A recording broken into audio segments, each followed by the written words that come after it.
Congratulations with the film.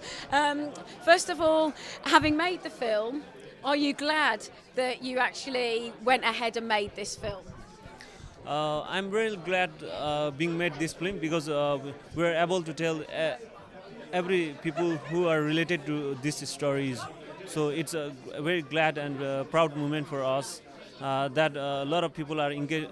Similar story. A lot of children have similar story than us. So it's really glad. Then it motivates them to be like never give up and move on, keep moving on. When you started to make the film, was there ever a time where you thought, oh, I wish I hadn't agreed to do this, or were you always happy to go on the journey of making this film? Yeah, we want to, with the help of our director, we want to do the film because we want to show the world that there are still a lots of children in the high Himalayas and the remote areas, so we need education for their bright future. So on the way, like we have we have to face many struggles and difficulties. So it was very hard for us, and though it was adventurous and going to village was also the feelings gave us like encouraging us to go back to village and see our parents because we haven't seen them for more than 12 years. So it was very touchy one. When you go to meet your families, did you ever hesitate to, because it was such a personal moment and it was such a lot of anticipation, were you happy to have your experience of meeting your mother for the first time again in so many years? Were you shy to be on camera to share that?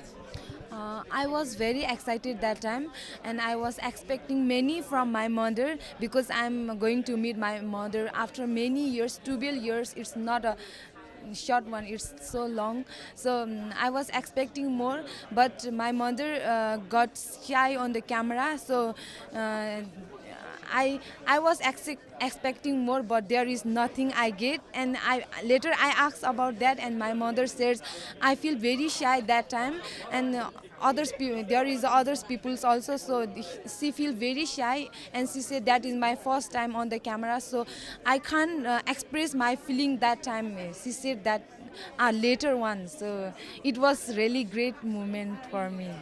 Yeah. No, your story is probably the hardest because you go on this huge journey in the hope of seeing your father and never eventually get to see him. Looking back, do you have any regrets? Are you glad that you still went on that journey and put your mind at rest? I have no any regret doing this journey because I was expecting to meet my father, but I couldn't meet. Even I did a lot of struggle, and but when I spend my time with my brothers and sisters, the rest of my family, then I feel that they also care me a lot, and I feel they're really caring, and then I feel it's okay. If something happened, then happened for a best. So I thought I don't feel regret for this.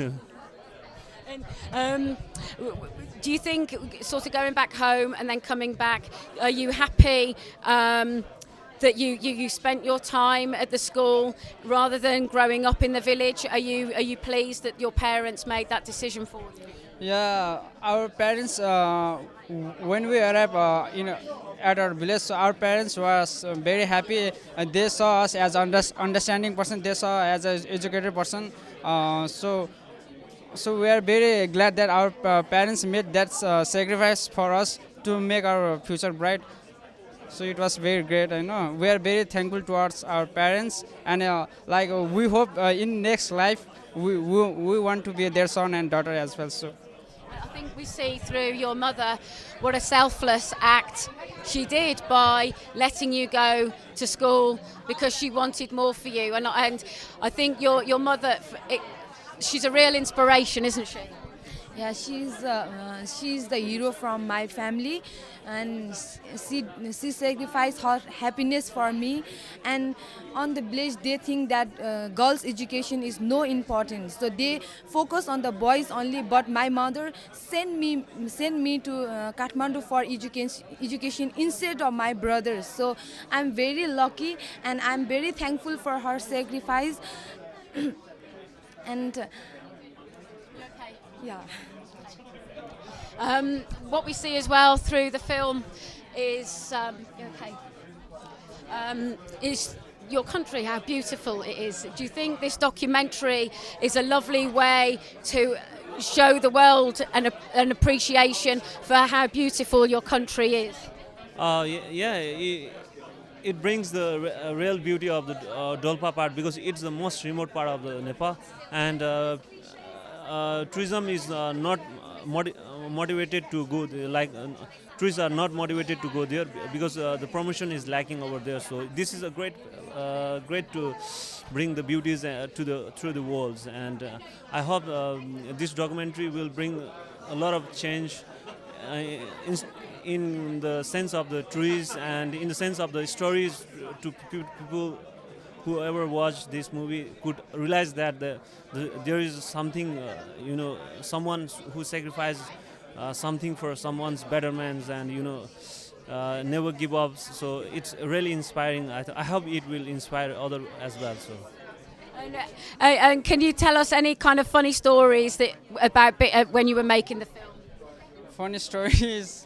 Actually, we don't like, actually while filming our the stories, like some of the I got sleep on the some way, so my reporters, some of they were laughing, so that was so funny. And some of the villagers also, they are very shy to camera, so it was very hard for us to film about them. And finally, what have you taken away with you from being a part of this film? A special moment. I got my mother love after 12 years because of this movie and this journey also, and I knew why my mother sent me away from her, and I got her why she sacrificed her happiness, and also I got that we don't have to we have to be strong for everything in our life, and this movie will be motivate everyone that never give up. There is long journey on our life, so we have to be strong, and we don't have to give up for everything. Thank you very much indeed. Huge congratulations with the film. I mean, this is such an emotional story on so many levels, and I wondered, how on earth did you become acquainted with the school and the story of these guys in the first place? We first were lucky enough to be doing some charity filming for an awards, and some people had done some amazing work and built a small school in Nepal, and we first went there to film that story. We kept in touch with those people, and then a couple of years later we found they were supporting this school. We didn't know why. They explained what it was, sending children home, and we asked why they needed to do that, how long had they been away, and when they said 10 years, 12 years, it just blew our minds. We had to find out more. And when you were first approached the school, were they reticent, or were they sort of open to a foreign film crew coming in and finding out more about it? I think because we had the connection with the charity that funded the going home trip, who were also at that time funding teachers' salaries and things like that, they were really open to us. That kind of opened the doors, and they're really grateful and pleased that their story is being told to the world, because they struggle, and so it's really nice. The more people that know about this story, the more people maybe could help in future. So for them, I think they always saw it as a great thing. Yeah. And the story centres really about three main characters. Now, this wouldn't be a traditional kind of audition, and all of these children in the school have got a story to tell. So how did you whittle down isolating which of the three people that were going to be ideal to tell the story? We did effectively a casting in a way. I mean, we do charity sort of fundraising video as well as a good exercise, because we knew they needed some support for that. and did some interviews to do with that. Got all the kids to tell us where they came from, when was the last time they saw their families, where in the country they're from, get their stories, and a lot of them are quite extreme. Some saw their parents every few years, or maybe had a phone call once a year. And these guys, who happen to also be the most charismatic and amazing individuals, had been without any contact with their family for literally up to 12 years. And I think that's the core of the emotion. There's so many kind of thoughts that these kids go through, feelings of rejection and anticipation. And so how important was it for you to connect to that emotional core of the film? That was crucial. I mean, that was the difference between us having a film or not having a film, really. And so a big part of the casting process was not only which children had been separated, it was also, were they willing to open up to us? Would they trust us enough? Would they be willing to go into those really kind of sad parts of themselves, which they did over time? And that's why we chose these particular 3. And yeah, going into that deeper thing, because when we first met the children, everyone would say to us, oh, I'm the lucky one, because they are told by the school, that they're lucky. And that was kind of like they'd repeat it by rote. But it was only as we got to know them that we found out that actually, beneath that, really, they're all feeling like their parents threw them away and like there's something wrong with them. And so we really wanted to go into that and explore that side of it too. I think the other reality that came about from their trips home is how many times they can be told intellectually they're the lucky ones, they're there for a reason, they feel that pain, and it's not until they go home that they understand why. They have to see it with their own eyes. They come from a place of great hardship. It looks beautiful, but as we learn in the film, it's not a simple story, and they only then realise why they've been sent away and effectively forgive their parents for it. And what's interesting as well for me was that there was just such a stark contrast from the children, even though they were sort of 16, going away to meet their families, kind of full of enthusiasm, to actually effectively adults. When they come back, you really saw that maturity in that small space of time, didn't you? Yeah, the going home trip, it changes them enormously, beforehand. Yeah, they're children, basically. They're like hurt children. And then going home, they not only heal the wounds with the parents, but also, I think, seeing the way that their parents live, it really transforms their perspective. And I mean, it transformed our perspective too. We've been changed by the experience as well. I think when you see people who are living in such tough conditions, it really makes you look at life and think about what you've got and be grateful for what you've got. And that was true for us, it's true for the children. And so they very much came back as adults who understood why they'd been sent away. They understood their position in the world, why they were in that place in the world, and also then had that responsibility that they wanted to help, feeling of responsibility and wanting to make a difference for the villages. And what's interesting as well, I imagine when you start to make a film like this, you have to have a certain amount of structure and know what your kind of desired goal is for the film. Yet as we go on this journey, you also have to be open to the eventualities that are going to happen.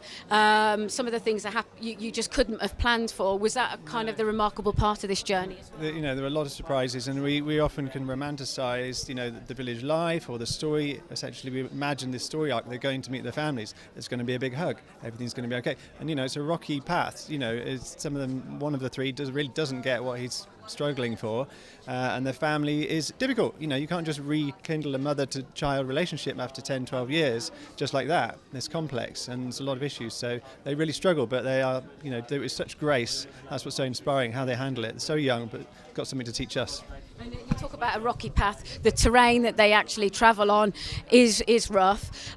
So when you're travelling with these people, how logistically, how do you plan for that? You're going into extreme cold conditions. Do you have to consider the kind of kit that you're taking that are going to... Can you speak to us a little bit more about the kind of logistics of planning this kind of journey? Yeah. I think the biggest thing really was the fact that they were off-grid. There was no electricity, so we weren't able to charge any cameras. So that influenced what cameras we could take. We'd only take cameras that were small enough to be able to be powered by solar chargers, and we carried solar chargers. And then also everything got very dirty and dusty, and had to be carried on a donkey. So it was really like robust or or we'd carry them some of the time, but some of the time the path was so dangerous that we couldn't film, so it would have to be on the donkey.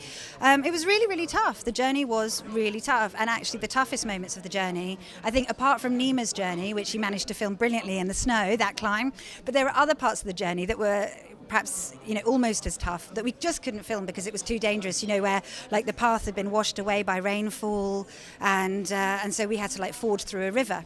And those rivers were like icy cold, really like torrential rivers. So if we'd slipped, we would have been washed away and killed. So there were quite a few like death-defying moments. And because we were on like quite a small budget, we didn't have satellite phones or anything like that. It was a very, very, very kind of risky. In a way, we travelled in the same way that the villagers travel, and not in the way that a film crew would normally travel. Yeah. It's probably worth saying that to anyone who does a trip to this sort of altitude from here, this is Everest Base Camp, the highest pass that Nima has to travel to go to home, and he's in a pair of jeans and a pair of 40-pound boots.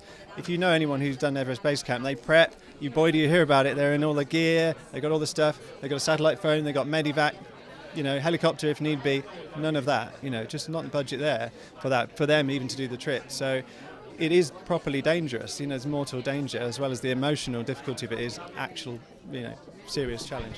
And for me, I took away from the film, and thank you for this, is it's such a message of empowerment. And I just wondered what else that you've got from making this film. What have you taken away? It's really changed my perspective on life massively. Like, I think I am more grateful for what I have. There's a line in the film that one of the kids says, you should not always expect more, you should be grateful for what you've got. And it's definitely had that effect, I think, on both of us. And then also, having done that journey, I'm just much more able to cope with physical things, like dirt doesn't bother me anymore, things don't work, doesn't bother me, coffee's cold, doesn't bother me. Just like much more easygoing, basically. Yeah. I think for me it's just attitude. We get in a grump about the littlest things. Has your Amazon delivery happened today? You get annoyed, as your gin and tonic being served to you on the plane. This is ridiculous. It's embarrassing, but so useful for us to have this other reference point. These kids have had such a hard set of cards dealt to them, and yet they don't have a hard heart, they don't have a closed heart, they're not in a grumpy, they're open-hearted, generous, spiritual, kind-hearted people, and that's the inspiration for me. Why we want to make the film. I show it to my own children and showed it in a school yesterday, and I'm sure every one of those is inspired to basically behave a bit better and be grateful for what they got.